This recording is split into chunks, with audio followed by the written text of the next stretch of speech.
गांव की जिठानी। शांति अपने दो बेटों अर्नव और आरुष के साथ शांति से जीवन बिता रही थी, लेकिन शांति के पति सोहन से उसकी कभी कभार थोड़ी अनबन हो जाती थी। एक दिन शांति रोज की तरह सुबह का खाना बना रही थी, तभी दरवाजे की घंटी बजी। घंटी की आवाज सुनकर वो दरवाजे की ओर जाते हुए कहती है, अरे आती हूँ, कौन है, सब्र करो। शांति दरवाजा खोलती है तो देखती है कि उसके जेठ मोहनदास सामने खड़े होते हैं। वो सक पकाकर अपना घूंघट करती है और पैर छूकर कहती है, आइए आइए जेठ जी। कैसी हो शांति? जी मैं तो बिल्कुल ठीक हूँ, सब आपकी मेहरबानी है भाई साहब। शांति और मोहनदास की बातें सुनकर शांति का पति सोहन और उसके दोनों बेटे बाहर आ जाते हैं। अरे भैया राम राम, कैसे हो आप? राम राम भाई। अरे शांति, ऐसे खड़ी खड़ी क्या देख रही हो? चाय कॉफी कुछ लेकर आओ, भैया आए हैं। शांति तेजी से रसोई की ओर आगे बढ़ती हुई कहती है, अरे मेरी माँ, गेट खोलने के चक्कर में मेरे तो चावल ही जल गए। वो दौड़ी दौड़ी रसोई में जाती है और देखती है कि सारे चावल जल गए हैं। वो दोबारा चावल बनाने में लग जाती है। इतने में सोहन आवाज लगाता है, अरे शांति, तुम्हारे चावल का रोना खत्म हो गया हो तो चाय ले आओ।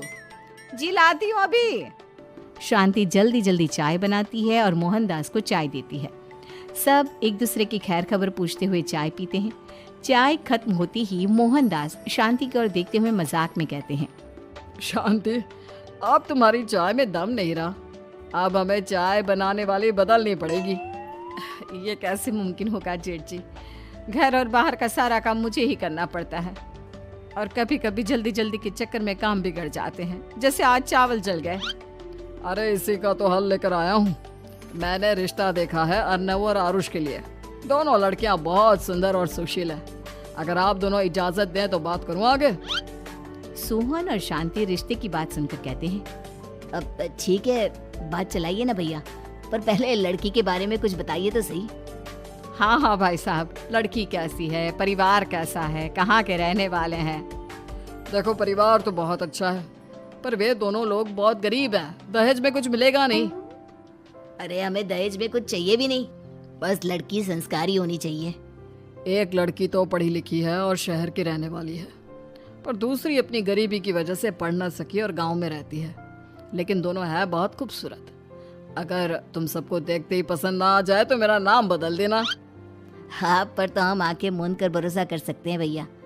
आप आगे बात चलाइए, हम शादी करने को तैयार हैं। कुछ ही दिन में अर्नव और आरुष की शादी हो जाती है।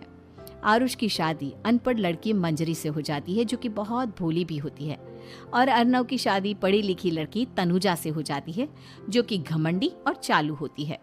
एक दिन मंजरी घर के काम कर रही थी कि अचानक शांति उसे आवाज लगाती है, बड़ी बहू, ओ बड़ी बहू, मंजरी जल्दी यहाँ आओ। मंजरी जल्दी जल्दी शांति के पास जाती है। बेटा मेरे पैर दबा दे, बहुत दर्द हो रहा है। जी माँ जी, बस बर्तन धोकर आती हूँ। अरे बैठ यहाँ, मेरे पैर में बहुत तेज दर्द हो रहा है, बर्तन छोटी बहू धो लेगी। मंजरी शांति के पैर दबाने लगती है तो शांति तनुजा को आवाज लगाती है, छोटी बहू, ओ छोटी बहू। तनुजा थोड़ी देर से आराम से चलकर आती है। जी माँ जी, आपने बुलाया मुझे? आपको कोई काम था क्या?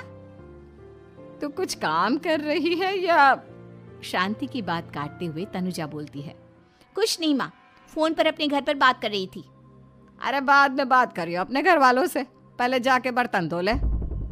तनुजा मुंह बनाते हुए अपनी जिठानी की ओर देखती है और मन ही मन कहती है, ये महारानी वहाँ बैठी है, ये नहीं कि बर्तन धो ले। मैंने इतनी पढ़ाई बर्तन धोने के लिए की थी क्या? तनुजा दांत पीसकर वहां से चली जाती है। अगले दिन सब दफ्तर चले जाते हैं, तभी डाकिया चिट्ठी लाता है।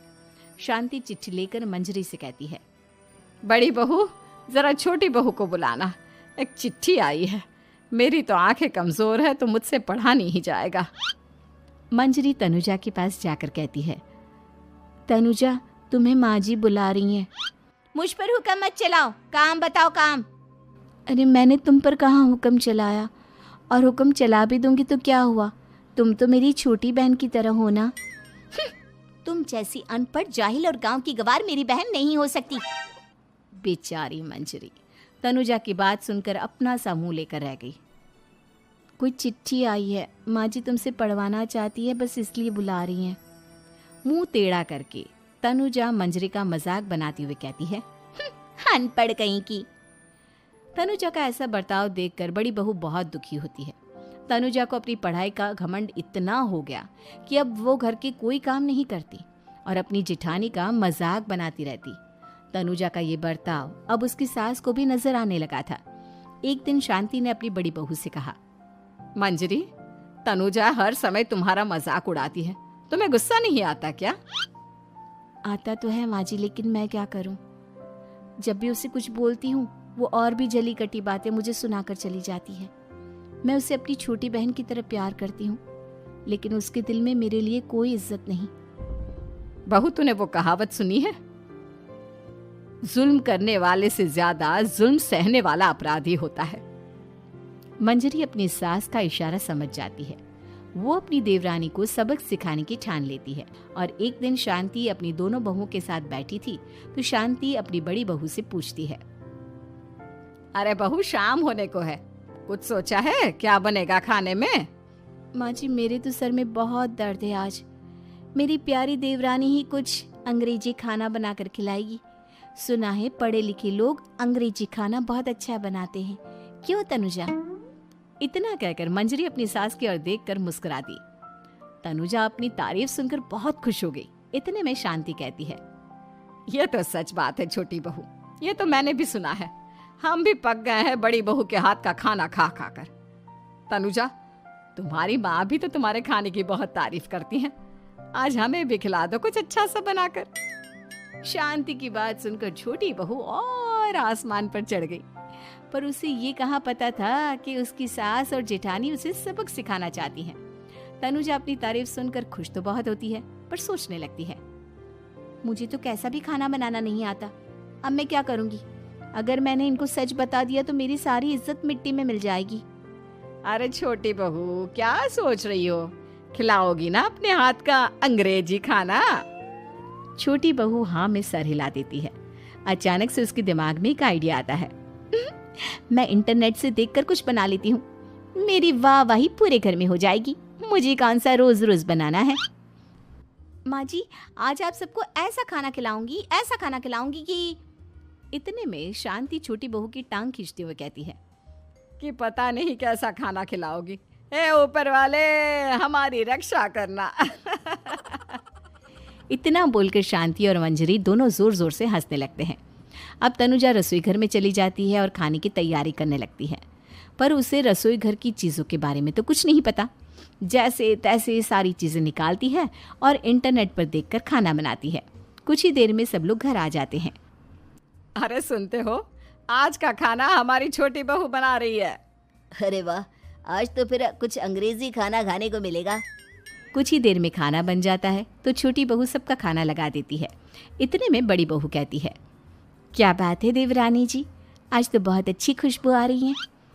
ये बात तो सही कही बड़ी बहू तूने, खुशबू तो अच्छी है। ऐसी खुशबू तो मेरे खाने में भी नहीं आती।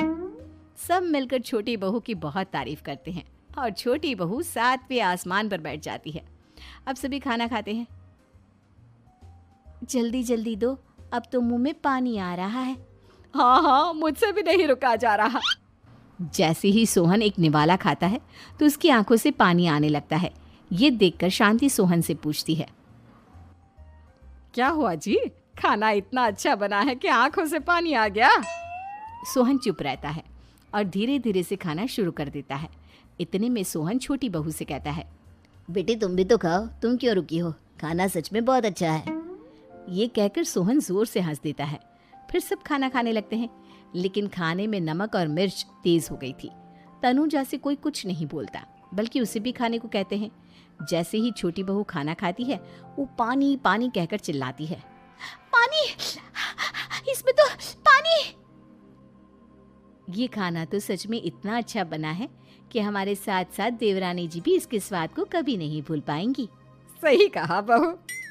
तनुजा को अपनी गलती का एहसास हुआ और उसने अपनी सास से कहा, माँ जी ये मेरी गलती नहीं है, इंटरनेट पर दिखाया था कि 4 चम्मच नमक और मिर्च डालने हैं। अब मंजरी को भी मौका मिल गया और उसने तनुजा पर तंज कसा। नाच न जाने आंगन टेढ़ा, हर जगह अपनी पढ़ाई दिखाती हो, दूसरों का मजाक उड़ाती हो। अब पता चला ना, हर चीज़ में पढ़ाई काम नहीं आती। और तुम तो शहर में रही हो, तुम्हें तो मुझसे भी अच्छा खाना बनाना आना चाहिए ना। बेटा, अगर तूने ठीक से सब सीखा होता तो आज तुझे शर्मिंदा नहीं होना पड़ता। बात शहर या गांव की नहीं होती। मंजरी गांव से आई है, लेकिन उसे घर का काम करना और खाना बनाना सब अच्छी तरह से आता है। तुम शहर में रही हो, तुमने ये सब क्यों नहीं सीखा? छोटी बहू सर नीचा कर सबसे माफ़ी मांगती है और बहुत शर्मिंदा होती है।